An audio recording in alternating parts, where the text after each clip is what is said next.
Well, he's no astronaut. In fact, he's never even stepped foot inside a spacecraft. But for nearly 20 years, he's been regarded as a key player in NASA's space program. Tony Hutchison, a self-taught entrepreneur, has been quietly plugging away behind the scenes, ensuring the lines of communication between Houston and the International Space Station are always kept open. And as Vassal Melandris discovered, he does it all from his backyard, right here in SA.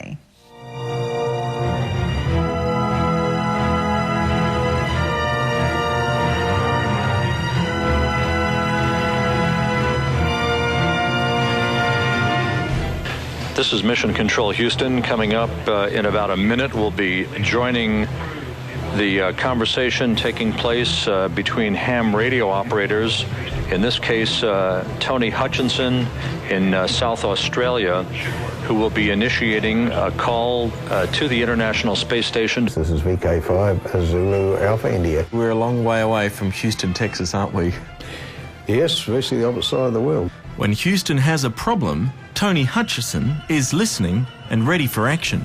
Tony, I'll hand it over to you. Calling NA1SS. This is VK5 Alpha India, VK5ZAI in Kingston, South Australia. Calling. Anyone copy, go? Every day, Tony checks in to Mission Control from his own communications hub in Kingston in the southeast, built entirely from scratch out of cast-off gizmos. West of Brisbane,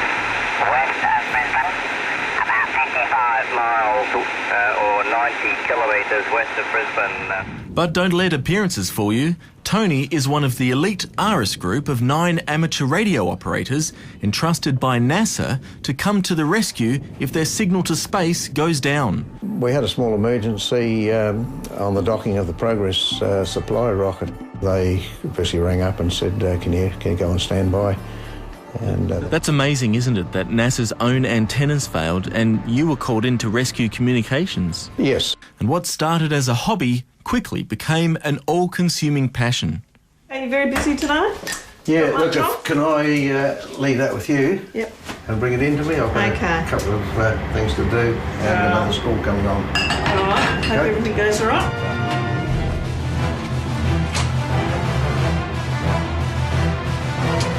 The International Space Station, it's being tracked all around the world, and you can see it on a colour computer in his what looks like his lounge room. I think his wife's been kicked out of the lounge room. Yeah. Border Watch journalist Chris Oldfield has been tracking the Quiet Achievers movements for some time. Tony Hutchison, he grew up on a farm near Bordertown, and he was about 10 when he used to pull the radio apart, but then he got into amateur radio. And from amateur radio, he became involved in different space schemes, and he was the one who kept Andy Thomas in contact with his family, and they became quite good friends. How are you getting on? Are you quite used to it? He was responsible for, yes, that's the way on more than one occasion, for linking me up with Andrew from the front lawn. And talking face-to-face as he passed over. Adrian Thomas, father of the famous Adelaide astronaut, says he owes a debt of gratitude to Tony, who always managed to keep the phone lines open during his son's voyages through space. I'm very glad to have had it. It would have been very different if I'd been just sitting here on my own with no link at all to what was happening. When a fire broke out on the Russian space station Mir, it wasn't NASA's communications, but Tony's, providing the much-needed reassurance to the Thomas family that Andy was in no danger.